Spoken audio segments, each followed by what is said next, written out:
स्वागत है। मैं आपके साथ फरहान नाज।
ಹೇಳ್ತೀರಿ ಅವ್ನ ಹೆಸರು ಹೇಳಿ ನಿಮ್ಮ ಕಡೆ ಮಾಡ್ಕೊಳ್ತೀವಿ ಯಾರ ಕಡೆ ಮಾಡ್ಕೊಳ್ತಿದ್ದೀನಿ ಹಂಗೆ ಹೇಳಿದ್ರೆ ನಾನು ನೋಡ್ತಾರೆ ಹೇಳ್ತೀನಿ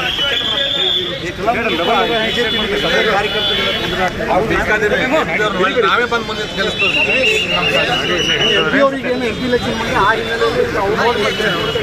ಪಾಪ ಅವರು ತಮ್ಮ ಬಳಿದ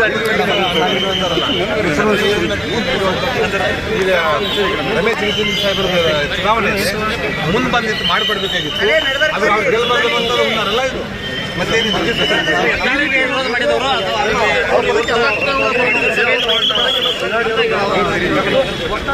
ಯಾರು ಬೇಕಾದ್ರೂ ಬರುವಂಥ ದಿವಸ ಕಾದು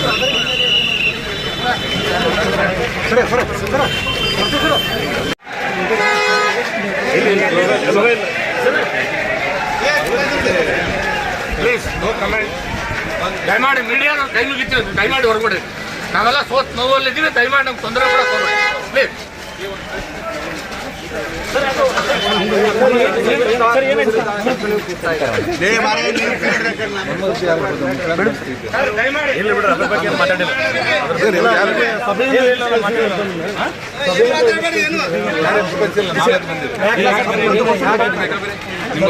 ಎಲ್ಲನೂ ಆ ಸಂದರ್ಭದಲ್ಲಿ ಎಲ್ಲ ಹೇಳ್ತೀವಿ. ಒಡಕತ್ತಲ್ಲ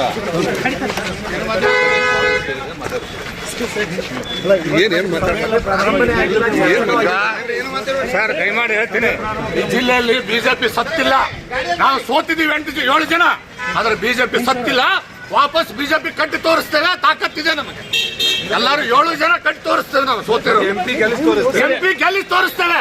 ಇವತ್ತಿನಿಂದ ಮನೆ ಮಟ್ಟಕ್ಕೆ ಹೋಗೋದಿಲ್ಲ. ನಾವು ಮನೆಗೆ ಹೋಗೋದಿಲ್ಲ, ಹೆಂಡತಿ ಮಕ್ಕಳ ಮಕ ನೋಡೋದಿಲ್ಲ.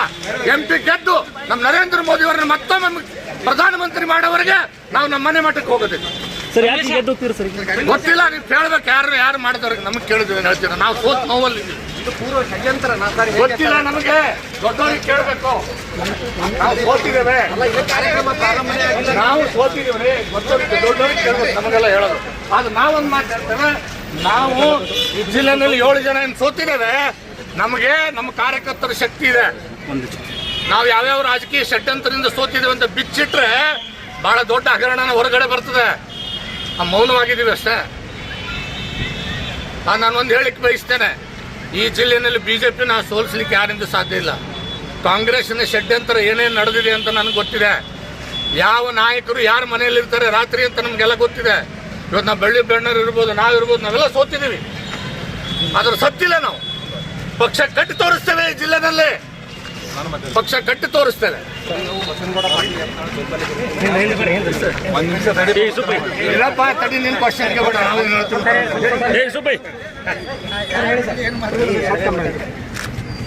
ಭಾರತೀಯ ಜನತಾ ಪಾರ್ಟಿ ಅಟಲ್ ಬಿಹಾರಿ ವಾಜಪೇಯಿ ಅವರು, ಅಡ್ವಾಣಿ ಅವರು, ಮುರಳಿ ಮನೋಹರ್ ಜೋಶಿ ಅವರು, ಬಹಳಷ್ಟು ಗಣ್ಯರು, ಸಂಘ ಪರಿವಾರದ ಹಿರಿಯರು ಎಲ್ಲರೂ ಸೇರಿ ಪಕ್ಷವನ್ನು ಕಟ್ಟಿ ಜೀರೋದಿಂದ 100% ನಮ್ಮ ಕಾಲ ಮೇಲೆ ನಾವು ನಿಲ್ಲುವಂಥ ಪೂರ್ಣ ಪ್ರಮಾಣದ ಸಂಖ್ಯೆಯೊಳಗೆ ಕೇಂದ್ರದಲ್ಲಿ ಸನ್ಮಾನ್ಯ ನರೇಂದ್ರ ಮೋದಿಯವರ ನೇತೃತ್ವದಲ್ಲಿ ಸರ್ಕಾರ ಮಾಡಿರುವಂಥದ್ದು, ಇಡೀ ಜಗತ್ತೇ ಭಾರತದ ಕಡೆ ನೋಡುವ ಹಾಗೆ ಮಾಡಿರುವಂಥದ್ದು ಇಡೀ ಎಲ್ಲ ಪಕ್ಷಗಳು ಸಹಿತ ಹೆಮ್ಮೆ ಪಡುವಂಥದ್ದಾಗಿದೆ.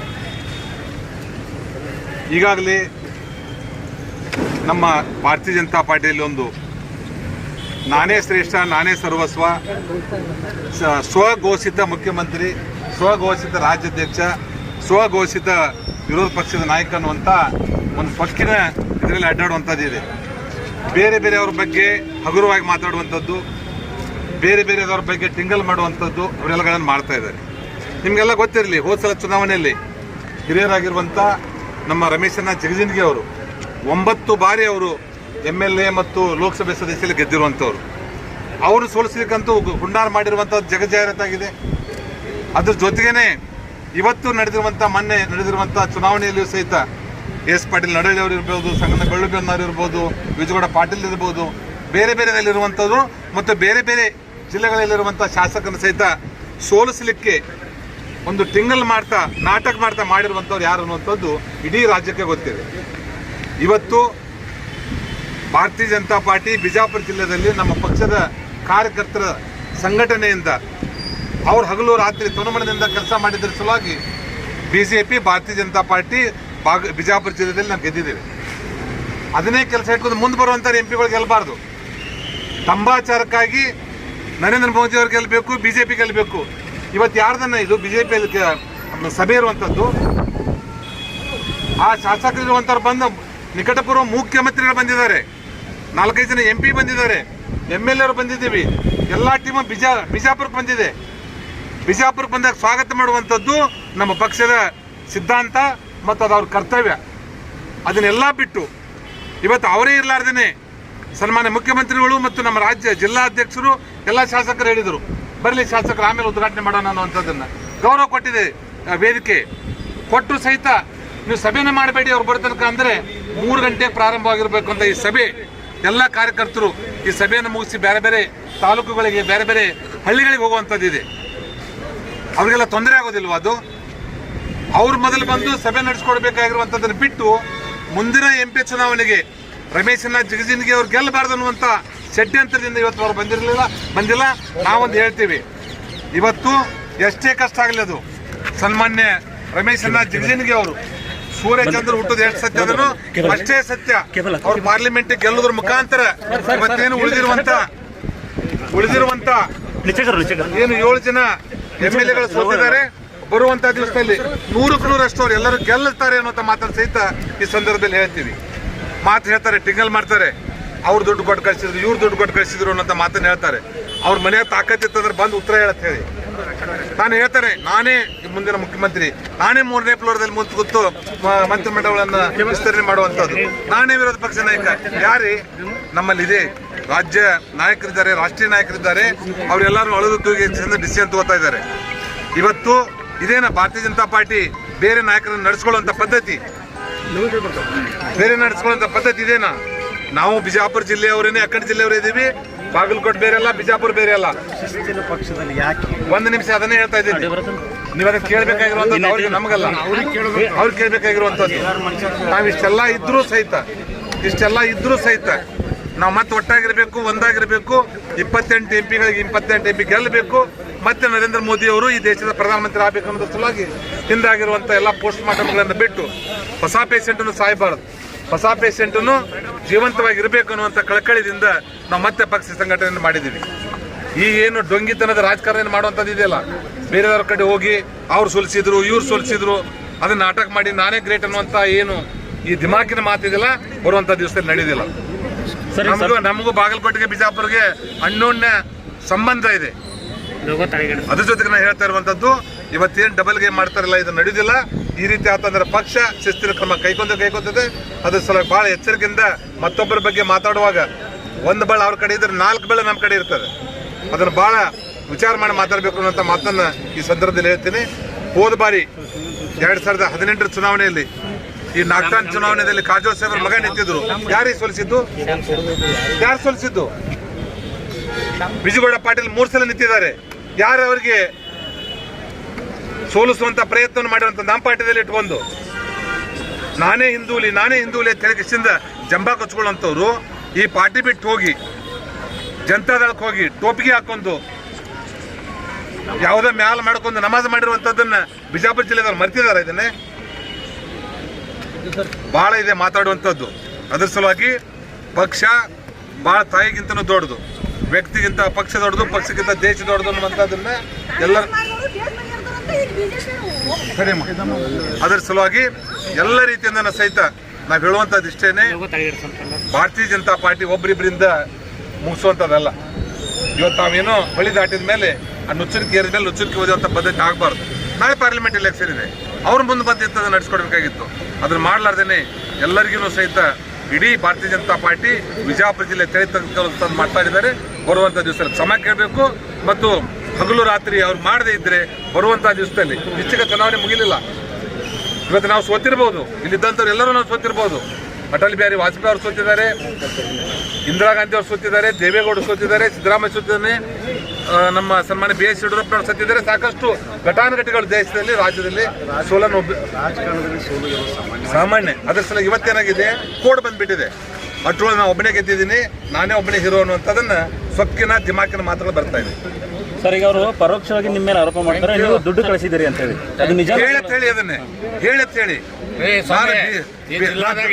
ಯಾರ್ಯಾರು ಸೋಲ್ಸ್ಯಾರ, ಯಾರ್ಯಾರು ಏನ್ ನಾಟಕ ಮಾಡ್ಯಾರ, ತೆಗೆದ್ರು ಭಾಳ ಅದಾವ, ತೆಗೆಯೋದು ಬೇಡ. ಇಲ್ಲಿ ಸಭೆ ಬಿಜಾಪುರದಲ್ಲಿ ಇದ್ದಾಗ ನಾವೆಲ್ಲ ಸೋತಿರೋರು 7 ಜನ ಇಲ್ಲಿ ಬಂದಿದ್ದೀವಿ, ನೋವಲ್ಲಿದ್ದೀವಿ. ನಾವು ನಮ್ಮ ಕಾರ್ಯಕರ್ತರಿಗೆ ಹುರಿದುಂಬಿಸಿ ಕರ್ಕೊಂಡು ಬಂದಿದ್ವಿ ನಾವು. ಇಲ್ಲಿ ಬಂದವರು, ಇಲ್ಲಿರೋ ಶಾಸಕರು, ಅವ್ರ ಗೌರವ ಅದು. 5 ದಿನ ನಮ್ಮ ಜೊತೆಗಿದ್ದಾರೆ. ಇವತ್ತಾಕೆ ಅವ್ರ ಫಾಲೋವರ್ಸ್ ಈ ರೀತಿ ಮಾಡ್ತಾ ಇದ್ದಾರೆ? ತಪ್ಪಲ್ವಾ ಅದು? ಒಬ್ಬ ಮುಖ್ಯಮಂತ್ರಿ ಬಂದಿದ್ದಾರೆ, ಮಾಜಿ ಮುಖ್ಯಮಂತ್ರಿಯಲ್ಲಿ ಗೌರವ. ನಮ್ಮ ಮುಖ್ಯಮಂತ್ರಿ ಅವರು, ನಮ್ಮ ಪಕ್ಷದ ಮುಖ್ಯಮಂತ್ರಿ ರೀ. ನಮಗೆ ನೋವಾಗ್ತದೆ ನಮ್ಮ ಜಿಲ್ಲೆಗೆ ಬಂದಾಗ. ನಾವ್ಯಾರೂ ಸತ್ತಿಲ್ಲ, ಸೋತಿರ್ಬೋದು ಒಂದ್ಸರಿ ಚುನಾವಣೆಯಲ್ಲಿ, ಗೆದ್ದು ತೋರಿಸ್ತೇವೆ. ಮತ್ತೆ ತಾಕತ್ತಿದೆ ನಮಗೆ. ಈ ರಾಜಕೀಯ ಷಡ್ಯಂತ್ರ ಏನಿದಿಲ್ಲ, ರಾತ್ರಿ ಹೊತ್ತು ಕಾಂಗ್ರೆಸ್ ನಾಯಕರು ಮನೆ ಒಳಗೆ ಕೂತ್ಕೊಂಡು ಚರ್ಚೆ ಮಾಡಿ ಸೋಲಿಸುವಂಥದ್ದು ಇದೆಲ್ಲ ನಡೆಯಂಗಿಲ್ಲ. ಇನ್ಮೇಲೆ ಬಿಜಾಪುರ ಜಿಲ್ಲೆಯಲ್ಲಿ ನಾವೆಲ್ಲರೂ ಕೂಡ ತಾಕತ್ತಿರೋರು ಇದ್ದಾವೆ. ನಾವು ಗೆದ್ದು ತೋರಿಸ್ತೇವೆ. ಈ ಸಾರಿ MP ಎಲೆಕ್ಷನ್ ಅಲ್ಲಿ ನಾವು ಗೆದ್ದು ತೋರಿಸ್ತೇವೆ. ಇವತ್ತು 5 ದಿವಸದಿಂದ ನಾವೆಲ್ಲರೂ ಜೊತೆಯಲ್ಲೇ ಇದ್ದೇವೆ. ಬೆಳಗಾವಿ ಜಿಲ್ಲೆಯಲ್ಲಿ ಓಡಾಡಿದ್ದೇವೆ, ಬಾಗಲಕೋಟೆ ಓಡಾಡಿದ್ದೇವೆ. ಯಾರೂ ನಾವು ಒಂದು ಶಬ್ದ ಮಾತಾಡಿಲ್ಲ. ನಾವು ಮೌನವಾಗಿದ್ದೇವೆ. ನಾವು ಸೋತಿರ್ಬೋದು, ನಮ್ಮ ಪಕ್ಷ ಜವಾಬ್ದಾರಿ ಕೊಟ್ಟಿದ್ದೆ, ಮೌನವಾಗಿದ್ದೇವೆ. ನಾನು ಈಗಲೂ ವಿನಂತಿ ಮಾಡ್ತೇನೆ, ದಯಮಾಡಿ ರಾಜಕಾರಣದಲ್ಲಿ ಪಕ್ಷಕ್ಕೆ ದ್ರೋಹ ಮಾಡ್ತಕ್ಕಂಥ ಕೆಲಸ ಯಾರೇ ಮಾಡಿರಲಿ, ಈಗಲಾದ್ರೂ ಕೂಡ ಅದನ್ನ ನಿಲ್ಸಿ. ಪಕ್ಷಕ್ಕೆ ದ್ರೋಹ ಮಾಡಿ ನೀವೇನಾದ್ರೂ ಕೂಡ ಹೀರೋ ಆಗ್ತೀನಿ ಅಂತ ಅನ್ಕೊಂಡಿದ್ರೆ ಅದು ಸಾಧ್ಯ ಇಲ್ಲ. ನೆನ್ಪಿಟ್ಕೊಳ್ಳಿ, ನಾವೆಲ್ಲ ಕೃಷ್ಣಾ ನದಿ ನೀರು ಕುಡ್ದೆ ಹುಟ್ಟಿರೋದು. ನಾವು ಕೂಡ ಕೃಷ್ಣಾ ನದಿ ನೀರು ಕುಡ್ದೆ ಹುಟ್ಟಿದ್ದೇವೆ ಜಿಲ್ಲೆನಲ್ಲಿ.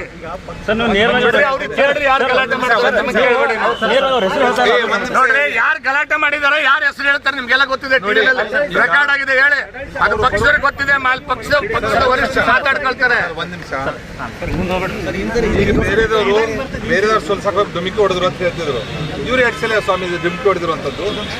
ಇವರೇನ ಶತಾಯುಷ್ಯನ 100% ಸೋಲಿಲ್ಲದ ಸರ್ದಾರನ ಅವನು ಡುಮಿಕಿ ಹೊಡೆದಿದ್ದಾನೆ.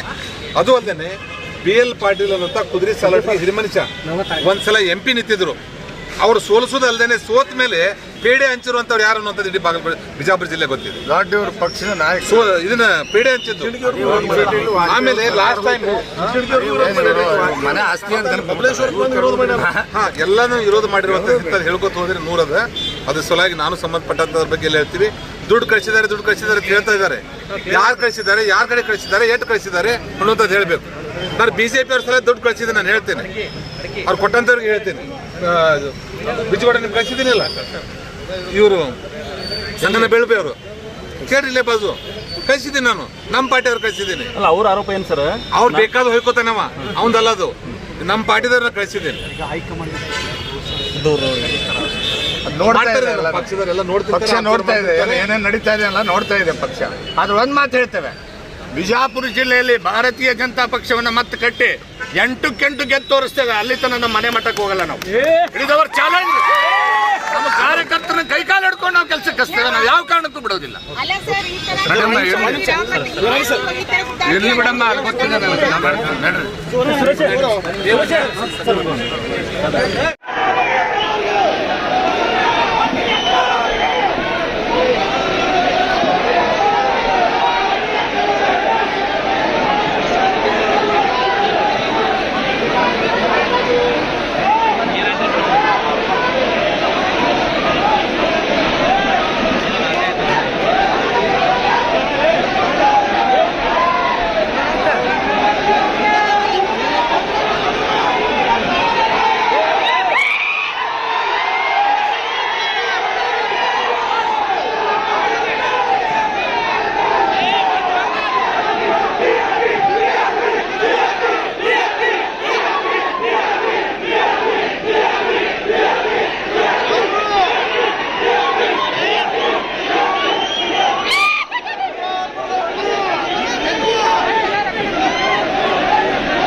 ಸಭೆಯಲ್ಲಿ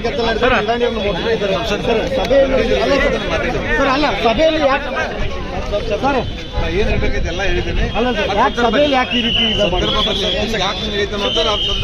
ಸಂಬಂಧಪಟ್ಟವ್ರು ಕೇಳಿ. ಅಲ್ಲ, ನೀವು ಕೂಡ ಸಚಿವರಾಗಿದ್ದೀರಿ. ಸಿಎಂ ಅವರು ಏಕಾಂಗಿ ಈಗ ಅವ್ರು ಒಬ್ಬರನ್ನೇ ಕೂರಿಸಿ ಈ ರೀತಿ ಹೊರಗಡೆ ಕಳಿಸುವಂತ ಪರಿಸ್ಥಿತಿ ನಾವು ಮಾಡಿಲ್ಲ, ಅದು ಯಾರು ಮಾಡಿದಾರೆ ಅವ್ರನ್ನ ಕೇಳಿ.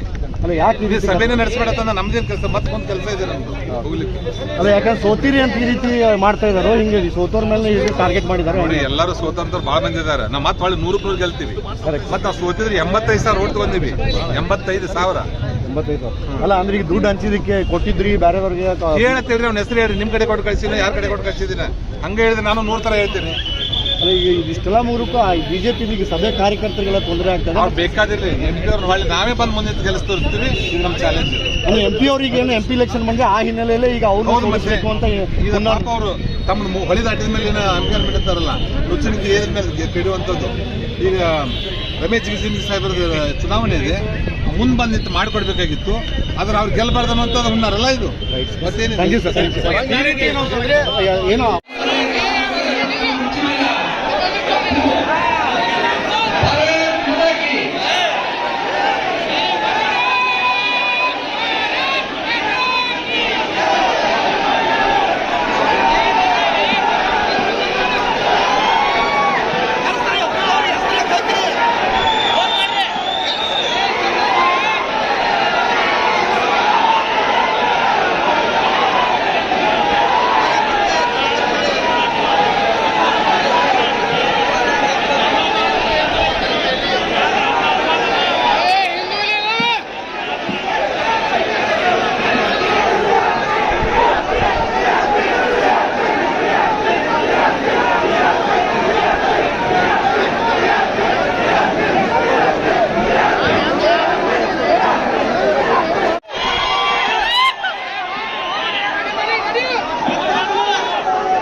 ಮುಖ್ಯಮಂತ್ರಿ ಆಗಿದ್ದಂಥವ್ರು ನಮ್ಮ ಮಧ್ಯೆ ಉಪಸ್ಥಿತರಿದ್ದಾರೆ. ದಯವಿಟ್ಟು ಒಂದು 2 ನಿಮಿಷ